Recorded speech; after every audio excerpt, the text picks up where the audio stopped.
Dear students, मैं doctor Zaidi आज अपनी वीडियो लेक्चर में आपको यूरिन फॉर्मेशन, रीनल फिजियोलॉजी को डिस्कस करूंगा।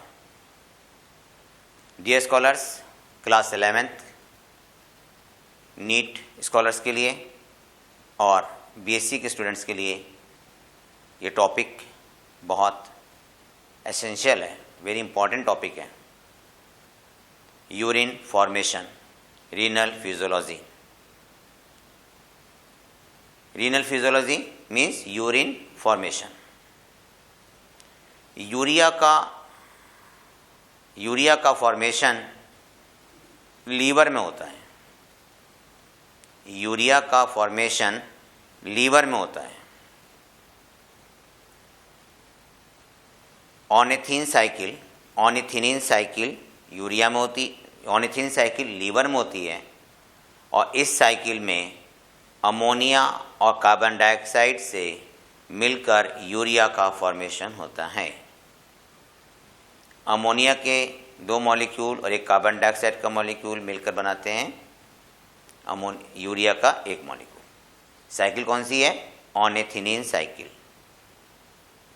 तो यूरिया कहाँ बनी? यूरिया बनी लीवर में। लीवर से यूरिया चली गई ब्लड में, वो ब्लड जाता है किडनी में। किडनी क्या करती है? ब्लड से यूरिया को बाहर निकाल लेती है और उस यूरिया को वाटर के साथ, है ना, यूरिन के फॉर्म में बॉडी से बाहर निकाल देती है। ओके, किडनी क्या काम करती है? ब्लड से यूरिया को बाहर निकाल लेती है और उस यूरिया को वाटर के साथ यूरिन के फॉर्म में बॉडी से बाहर निकाल देती है। तो आज का मेरा टॉपिक है यूरिन फॉर्मेशन। ठीक है, आज मेरा टॉपिक क्या है? Urine formation. ठीक है, यूरिन फॉर्मेशन। यूरिन फॉर्मेशन में 3 स्टेप्स हैं: अल्ट्राफिल्ट्रेशन, सेलेक्टिव रीएब्जॉर्प्शन और सिक्रीशन। यूरिन का फॉर्मेशन किडनी की स्ट्रक्चरल फंक्शनल यूनिट नेफ्रॉन में होता है। यूरिन का फॉर्मेशन किडनी की स्ट्रक्चरल फंक्शनल यूनिट नेफ्रॉन में होता है। नेफ्रॉन के बॉमन कैप्सूल में अल्ट्राफिल्ट्रेशन होता है और नेफ्रॉन के ट्यूब्यूल में सेलेक्टिव रीएब्जॉर्प्शन और सिक्रीशन होता है। तो पहला स्टेप हमारा क्या है? अल्ट्राफिल्ट्रेशन। तो अल्ट्राफिल्ट्रेशन बॉमन कैप्सूल में होता है। मैं डायग्राम ड्रॉ कर रहा हूँ। बॉमन कैप्सूल का मैंने ये डायग्राम बनाया, क्योंकि बॉमन कैप्सूल, ठीक है। बॉमन कैप्सूल, इसको एमएस एपिथेलियम का बना हुआ है। ठीक है, बॉमन कैप्सूल की एपिथेलियम में पोडोसाइट सेल्स होती हैं। पोडोसाइट सेल्स अल्ट्राफिल्ट्रेशन में पार्टिसिपेट करती हैं। पोडोसाइट सेल्स अल्ट्राफिल्ट्रेशन में पार्टिसिपेट करती हैं। बॉमन एपिथेलियम और ग्लोमेरुलर एंडोथेलियम के बीच बेसमेंट मेम्ब्रेन भी होती है। ठीक है, बेसमेंट मेम्ब्रेन भी होती है। ये ग्लोमेरुलर कैपिलरीज हैं।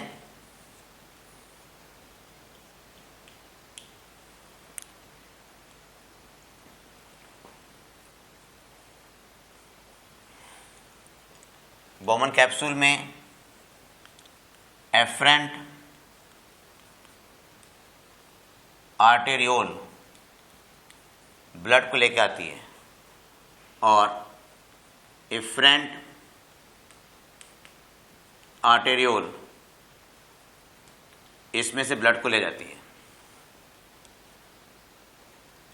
अल्ट्राफिल्ट्रेशन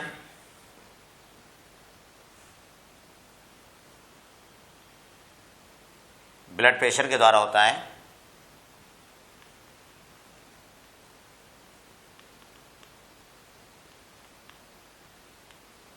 देखिए, अल्ट्राफिल्ट्रेशन में 3 मेम्ब्रेन्स इन्वॉल्व हैं।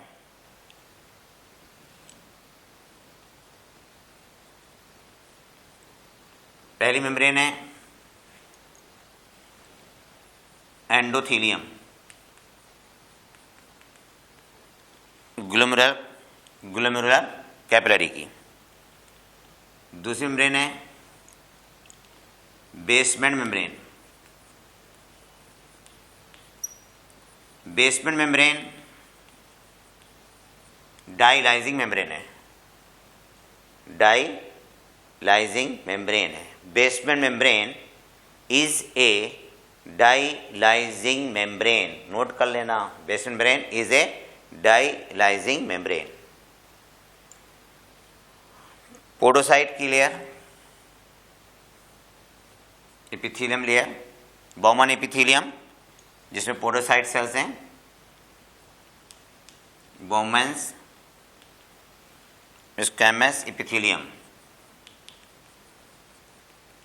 मैं लिखे देता हूँ कि इसमें जो सेल्स हैं स्पेशल, उनका नाम क्या है, पोडोसाइट सेल्स है ना, जो कि अल्ट्राफिल्ट्रेशन करती हैं। ये 3 मेम्ब्रेन अल्ट्राफिल्ट्रेशन में इन्वॉल्व हैं, इन्वॉल्व इन अल्ट्रा फिल्ट्रेशन। ठीक है, एफरेंट आर्टेरियोल में जो ब्लड आता है, उस ब्लड का pressure glomerular filtration pressure GFR, glomerular filtration pressure 75 mmHg होता है। नोट कर लें आप, ग्लोमेरुलर फिल्ट्रेशन प्रेशर 75 mmHg होता है। ठीक, 75 mmHg होता है। Blood colloidal osmotic pressure, blood colloidal osmotic pressure, blood colloidal osmotic pressure BCOP, इसके अगेंस्ट लगता है, वो होता है 30 mmHg।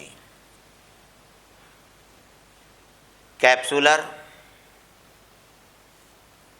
Hydrostatic pressure, capsular hydrostatic pressure वो होता है 10 mmHg। ये भी GFR, ग्लोमेरुलर फिल्ट्रेशन है ना, जो कि ग्लोमेरुलर फिल्ट्रेशन प्रेशर के अपोजिट होता है ना, 10 mmHg। ठीक है, नेक्स्ट है renal interstitial pressure, renal interstitial pressure, वो भी 10 mmHg है। देखिए, इसमें ग्लोमेरुलर हाइड्रोस्टेटिक प्रेशर कितना था, 75 mmHg। नोट कीजिए, ग्लोमेरुलर हाइड्रोस्टेटिक प्रेशर, इसको ग्लोमेरुलर हाइड्रोस्टेटिक प्रेशर कर लें, 75 mmHg। Blood colloidal osmotic pressure कितना है, 30 mmHg। कैप्सुलर हाइड्रोस्टेटिक प्रेशर कितना है, 10 mmHg। और रीनल इंटरस्टिशियल प्रेशर कितना है, वो भी 10 mmHg। ये तीनों इसके अपोजिट हैं, है ना। तो देखिए नेट फिल्ट्रेशन प्रेशर नोट करें, glomerular hydrostatic pressure, glomerular hydrostatic pressure minus blood colloidal osmotic pressure plus capsular hydrostatic pressure plus renal interstitial pressure. तो ये कितना हो गया 75 माइनस 30 प्लस 10 प्लस 10 तो हो गया 25 mmHg। फिर समझिए आप, अगर नॉर्मल ब्लड प्रेशर है किसी पर्सन का तब ये डाटा है। ये डाटा थोड़ा बहुत वेरी कर सकता है। ये डायग्राम मैंने बनाया है बॉमन कैप्सूल का।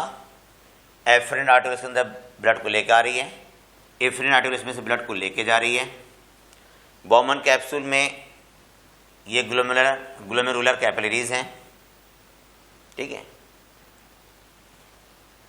ग्लोमेरुलर कैपिलरीज की एंडोथेलियम, बेसमेंट मेम्ब्रेन और बॉमन कैप्सूल की एपिथेलियम, ये 3 लेयर अल्ट्रा फिल्ट्रेशन में इन्वॉल्व होती हैं। बेसमेंट मेम्ब्रेन डाइलाइजिंग मेम्ब्रेन है और बॉमन्स इसके एमएस एपिथेलियम में पोडोसाइट सेल्स होती हैं जो अल्ट्रा फिल्ट्रेशन में पार्टिसिपेट करती हैं। जिसके अंदर ब्लड आता है उसका प्रेशर ग्लोमेरुलर हाइड्रोस्टेटिक प्रेशर है ना, glomerular hydrostatic pressure GHP 75 mmHg है। इसके against blood colloidal osmotic pressure 30 mmHg होता है और कैप्सुलर हाइड्रोस्टेटिक प्रेशर 10 mmHg होता है और रीनल इंटरस्टिशियल प्रेशर 10 mmHg होता है। ये तीनों प्रेशर इसके अपोजिट हैं, है ना। तो यहाँ पे हमने सॉल्व किया 75 माइनस 50 कितना हो गया 25 mmHg। तो इस प्रेशर के द्वारा यहाँ पे अल्ट्रा फिल्ट्रेशन होता है, ठीक है। इसके द्वारा यहाँ पे क्या होता है अल्ट्रा फिल्ट्रेशन होता है। अब देखिए यहाँ पे ये अल्ट्रा फिल्ट्रेशन, इसका नाम क्या है अल्ट्रा फिल्ट्रेट, अल्ट्रा फिल्ट्रेट। अभी अल्ट्रा फिल्ट्रेट इंटर करता जाके ट्यूब्यूल्स में। नेक्स्ट टॉपिक मेरा शुरू होता है सिलेक्टिव रीएब्जॉर्प्शन। मैं डायग्राम बना के आपको समझाता हूँ। सिलेक्टिव रीएब्जॉर्प्शन, ये बॉमन कैप्सूल है, उसके बाद PCT proximal convoluted tubule, PCT से कहते हैं प्रॉक्सिमल कॉन्वोलेटेड ट्यूब्यूल। इसमें कुबाइडल एपिथेलियम की सेल्स होती हैं, ये पीसीटी है और पीसीटी किसमें खुलता है कि हेलन लूप की डिसेंडिंग लिम्ब में। ये हेलन लूप की डिसेंडिंग लिम्ब है और डिसेंडिंग लिम्ब हेलन लूप से एसेंडिंग लिम्ब में खुलती है। एसेंडिंग लिम्ब की ये थिन सेगमेंट, थिक सेगमेंट, ये ओपन होता है जाके फिर डीसीटी में।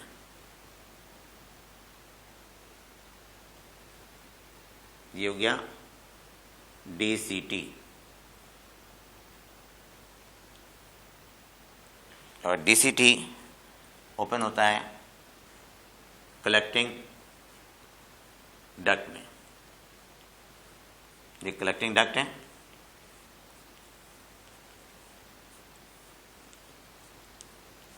Collecting duct. ये नेफ्रॉन स्ट्रक्चर है। एफरेंट आर्टियोल इसके अंदर ब्लड को लेके आ रही है,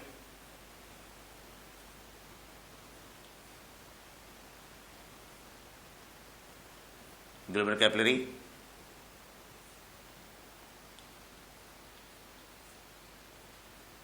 ठीक है। ब्लड कैपिलरी पीसीटी के साथ साथ पुरुष में रन करती है। यहाँ पर अल्ट्रा फिल्ट्रेशन हो रहा है, ये आप पढ़ चुके हैं।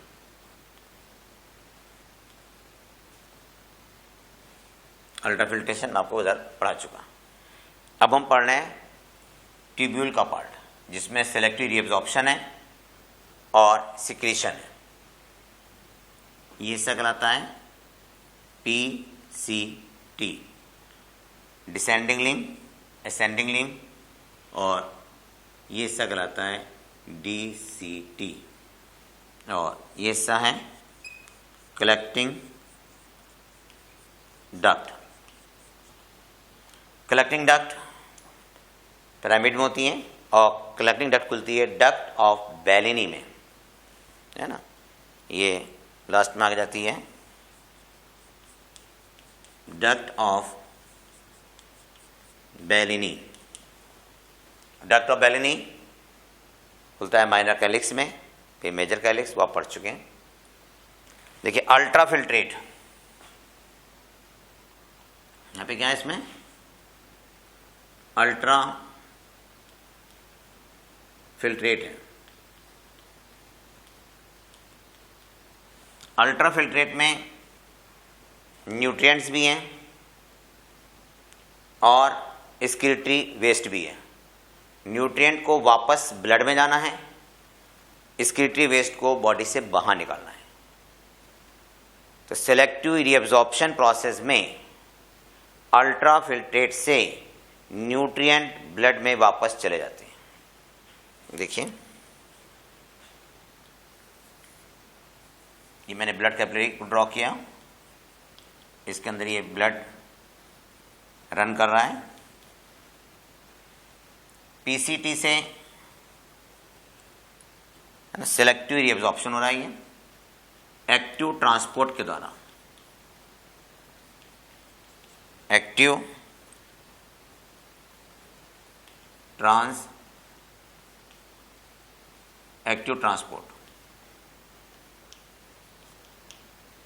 ठीक है। एक्टिव ट्रांसपोर्ट में एटीपी रिक्वायर्ड होता है। देखिए पीसीटी से सेलेक्टिव रीअब्जॉर्प्शन हो रहा है एक्टिव ट्रांसपोर्ट के द्वारा, selective reabsorption,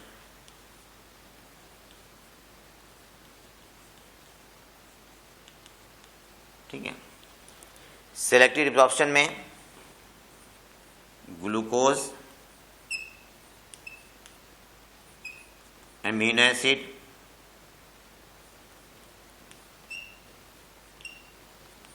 vitamins,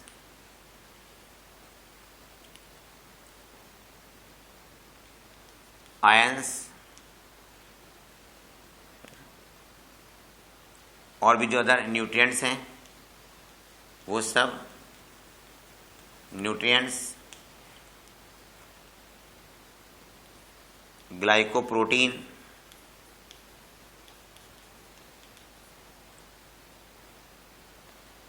enzymes, phospholipid, glycerol, ठीक है। ये सब एक्टिव ट्रांसपोर्ट के द्वारा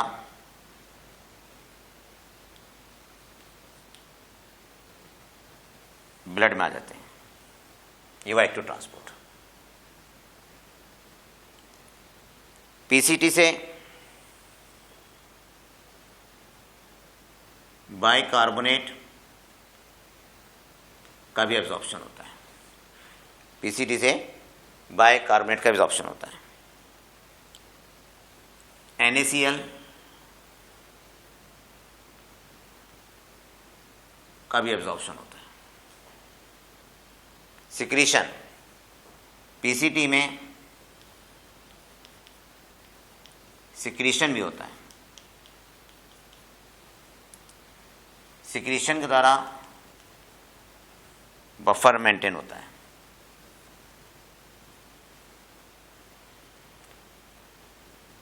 हाइड्रोजन आयन इसमें जाते हैं। पोटेशियम आयन, ठीक है। देखिए पीसीटी में सिक्रीशन भी होता है और सिलेक्टिव एब्जॉर्प्शन भी होता है।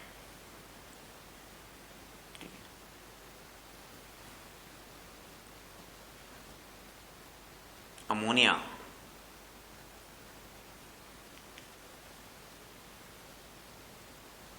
सिक्रीशन, ठीक है। तो सिक्रीशन में हाइड्रोजन आयन, अमोनिया, ठीक है, और पोटेशियम आयन, ये कहा जाते हैं पीसीटी में। तो देखिए पीसीटी में दो पार्ट हुए, सेलेक्टिव एब्जॉर्प्शन हुआ, सिक्रीशन हुआ, ठीक है। सिक्रीशन में पोटेशियम आयन, अमोनिया और हाइड्रोजन आयन, है ना। पोटेशियम आयन, अमोनिया और हाइड्रोजन आयन, ये सिक्रीशन होता है। अब अल्ट्राफिल्ट्रेट इंटर करता है, अल्ट्राफिल्ट्रेट इंटर करता है डिसेंडिंग लिम्ब में। डिसेंडिंग लिम्ब से वाटर का एब्जॉर्प्शन होता है।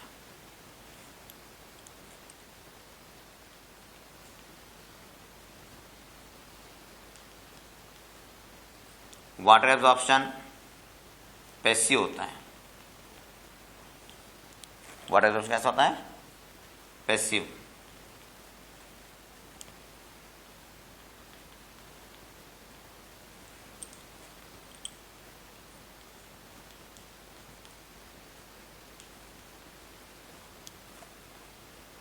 ये मैंने वाटर का रीएब्जॉर्प्शन दिखाया।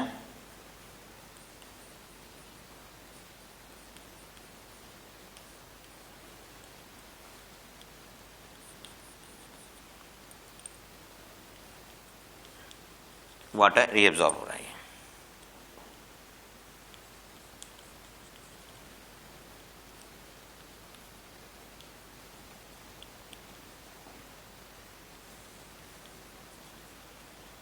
हेलन लूप में अल्ट्राफिल्ट्रेट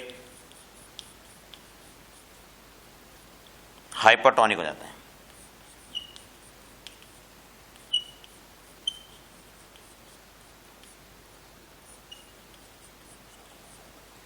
अल्ट्राफिल्ट्रेट में हाइपरटोनिक हो जाता है। थिन सेगमेंट में सॉल्ट का रिएब्जॉर्प्शन होता है।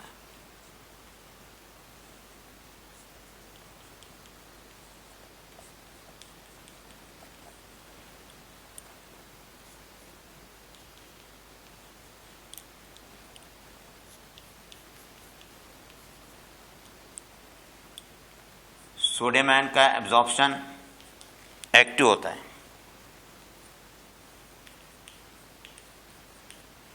और क्लोराइड आयन का एब्जॉर्प्शन पैसिव होता है।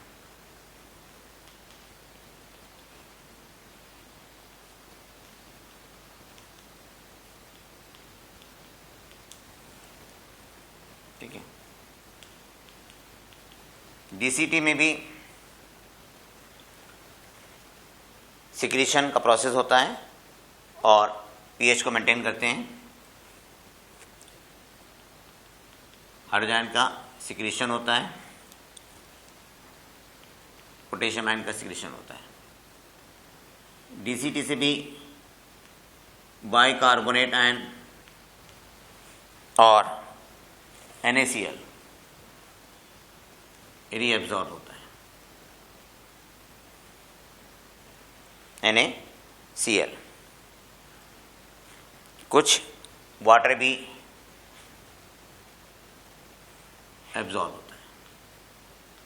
DCT में दो हार्मोन्स भी काम करते हैं, एक ADH और एक aldosterone. Aldosterone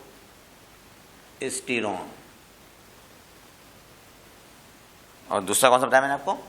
anti diuretic hormone ADH।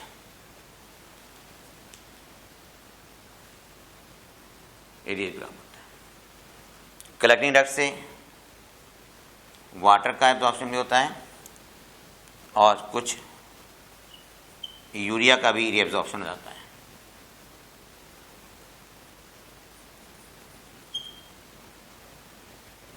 जब अल्ट्राफिल्ट्रेट कलेक्टिंग डक्ट में एंटर करता है तो उसको हम नाम देते हैं यूरिन।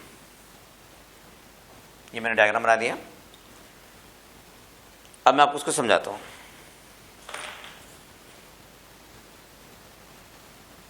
एक समझिए आपसे,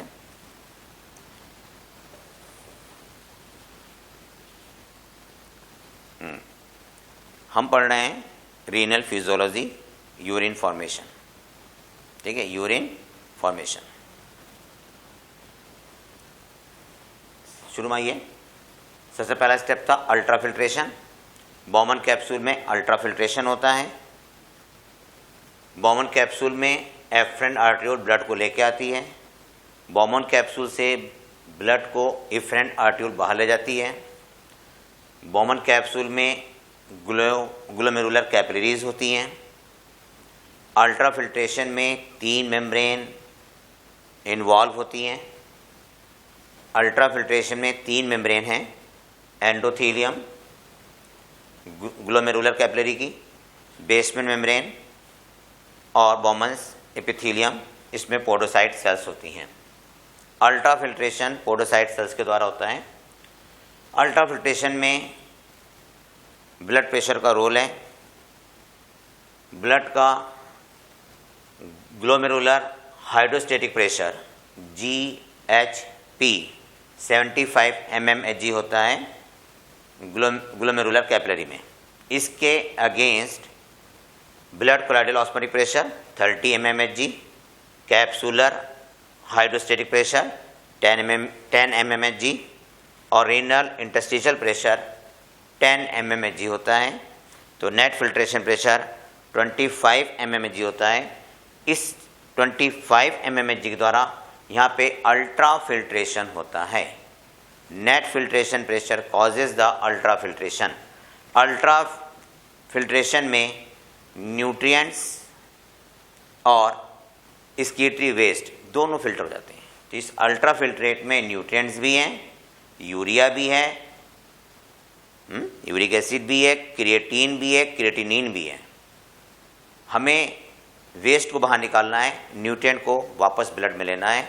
तो सेकंड स्टेप शुरू होता है selective reabsorption. Selective reabsorption 80% PCT में होता है। सेलेक्टिव रीएब्जॉर्प्शन 80% PCT में होता है, प्रॉक्सिमल कॉन्वोल्यूटेड ट्यूब्यूल में होता है। PCT से एक्टिव ट्रांसपोर्ट के द्वारा न्यूट्रिएंट ब्लड में डिफ्यूज़ हो जाता है। PCT से 80% सेलेक्टिव रीएब्जॉर्प्शन होता है। एक्टिव ट्रांसपोर्ट के द्वारा glucose, amino acid, fructose, ions, salt, है ना, ग्लिसरॉल्स, ये सब एक्टिव ट्रांसपोर्ट के द्वारा ब्लड में आ जाते हैं।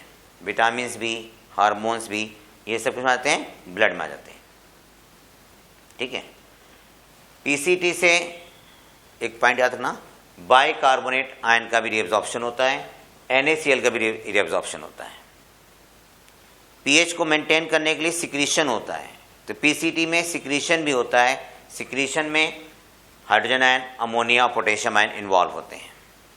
सिक्रीशन भी एक्टिव ट्रांसपोर्ट के द्वारा होता है। सिक्रीशन PCT में pH को मेंटेन रखता है। और सिक्रीशन में hydrogen ion, potassium ion, ammonia involve होते हैं।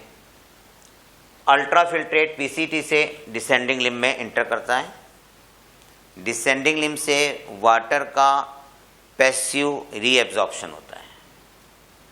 डिसेंडिंग लिम्ब से वाटर का पैसिव रीएब्जॉर्प्शन होता है। जब अल्ट्राफिल्ट्रेट हैनिन लूप में पहुंचता है तो ये हाइपरटोनिक हो जाता है, हाइपरटोनिक हो जाता है। अब अल्ट्राफिल्ट्रेट असेंडिंग लिम्ब से डीसीटी हो जाता है। असेंडिंग लिम्ब में साल्ट NaCl का रीअब्जॉर्प्शन होता है। सोडियम आयन का रीअब्जॉर्प्शन एक्टिव ट्रांसपोर्ट के द्वारा होता है। क्लोराइड आयन का रीअब्जॉर्प्शन पैसिव ट्रांसपोर्ट के द्वारा होता है। सोडियम आयन का रीअब्जॉर्प्शन एक्टिव ट्रांसपोर्ट और क्लोराइड आयन का रीअब्जॉर्प्शन पैसिव ट्रांसपोर्ट। ठीक है। डीसीटी में वाटर का रीअब्जॉर्प्शन होता है और बाइकार्बोनेट आयन का भी रीअब्जॉर्प्शन होता है। डीसीटी से NaCl का भी रीअब्जॉर्प्शन होता है। NaCl भी रीअब्जॉर्ब होता है। सिक्रीशन pH को मेंटेन करने के लिए होता है और सिक्रीशन में हाइड्रोजन आयन, पोटेशियम आयन और अमोनिया इन्वॉल्व होते हैं। हाइड्रोजन आयन, पोटेशियम आयन और अमोनिया इन्वॉल्व होते हैं। डीसीटी में कंडीशनल रीअब्जॉर्प्शन भी होता है। एल्डोस्टेरॉन और ADH है ना, डीसीटी में कंडीशनल रीअब्जॉर्प्शन को रेगुलेट करते हैं। देखिए, अगर मान लीजिए बीपी बढ़ रहा है तब एल्डोस्टेरॉन का सिक्रीशन लो हो जाता है। ठीक है। और ADH का भी सिक्रीशन लो हो जाता है, यूरिन ज़्यादा बनता है और बीपी लो हो जाता है। बीपी अगर लो होता है, अगर बीपी लो होता है ना, तो एल्डोस्टेरॉन का सिक्रीशन बढ़ जाता है। सोडियम आयन का NaCl का रीअब्जॉर्प्शन यहाँ पे ज़्यादा होता है और बीपी राइज कर जाता है। ADH का सिक्रीशन ज़्यादा होता है और वाटर का रीअब्जॉर्प्शन बढ़ जाता है। ठीक है। ADH होमोस्टेसिस को मेंटेन करता है। ठीक है। तो दो हार्मोन डीसीटी में है ना, होमोस्टेसिस को मेंटेन करने के लिए या बीपी को मेंटेन करने के लिए है ना भाग लेते हैं। एक है एल्डोस्टेरॉन, एक है एंटी डाययूरेटिक हार्मोन, इसको वैसोप्रेसिन भी कहते हैं। एल्डोस्टेरॉन सिक्रीट होता है एड्रिनल ग्लैंड के है ना कॉर्टेक्स से और एंटी डाययूरेटिक हार्मोन सिक्रीट होता है पिट्यूटरी ग्लैंड के पोस्टीरियर पार्ट से, मतलब न्यूरोहाइपोफाइसिस से। जब अल्ट्राफिल्ट्रेट कलेक्टिंग डक्ट में इंटर करता है तब इसे हम यूरिन कहते हैं, तो इसको हम यूरिन कहते हैं। एक क्वेश्चन नीट में आता है कि बाइकार्बोनेट का रीअब्जॉर्प्शन कहाँ होता है, तो बाइकार्बोनेट का रीअब्जॉर्प्शन पीसीटी और डीसीटी में होता है। NaCl का रीअब्जॉर्प्शन पीसीटी में भी है, असेंडिंग लिम्ब में भी है और डीसीटी में भी है। यूरिन को रिलीज करना मिक्ट्यूरेशन कहलाता है। यूरिन को रिलीज करना मिक्ट्यूरेशन कहलाता है। किडनी से per day 180 litre blood filter होता है और यूरिन बनता है सिर्फ 1 लीटर या 1.5 litre. Glomerular filtration rate 125 ml पर मिनट होता है। ग्लोमेरुलर फिल्ट्रेशन रेट 125 मिलीलीटर पर मिनट होता है। यूरिन का कंपोजिशन मैं डिस्कस कर दूं बस 1 मिनट में और ये लेक्चर ख़त्म होता है। कलर कैसा है यूरिन का, येलो या अंबर। टेस्ट कैसा है, सॉल्टी। ऑर्डर, इसका ऑर्डर कैसा है यूरिन का, एरोमेटिक है। वॉल्यूम 24 आवर्स में 1 लीटर, अप्रॉक्स 1 लीटर या 1.5 लीटर होता है। स्पेसिफिक ग्रेविटी है 1.003 और यूरिन का पीएच नॉर्मली 6.0 होता है। यूरिन में यूरिया 20 से 30 ग्राम, क्रिएटिनिन यूरिया कितनी थी 20 से 30 ग्राम और क्रिएटिनिन 1.0 से 1.8 ग्राम, अमोनिया 0.3 से 1.0 ग्राम, यूरिक एसिड 0.5 से 0.8 ग्राम होता है और क्रिएटिनिन CREATINI क्रिएटिन है ना, क्रिएटिनिन कितना होता है 60 से 150 मिलीग्राम। मेनली आप इतना लिखेंगे कि यूरिन पर डे 1 से 1.5 लीटर बनता है। यूरिन में urea, uric acid, ammonia, creatine, creatinine, calcium, magnesium etcetera. Urine को रिलीज़ करना मिक्ट्यूरेशन कहलाता है। ये मेरा टॉपिक यहाँ पे कंप्लीट होता है। ठीक है, ये इम्पॉर्टेंट टॉपिक है, इसको आप याद कर लीजिएगा। ठीक है, थैंक यू। आप मेरी इस वीडियो को लाइक भी करें, शेयर भी कीजिएगा, मेरे चैनल को सब्सक्राइब भी कीजिएगा। Thank you, wish you all the best.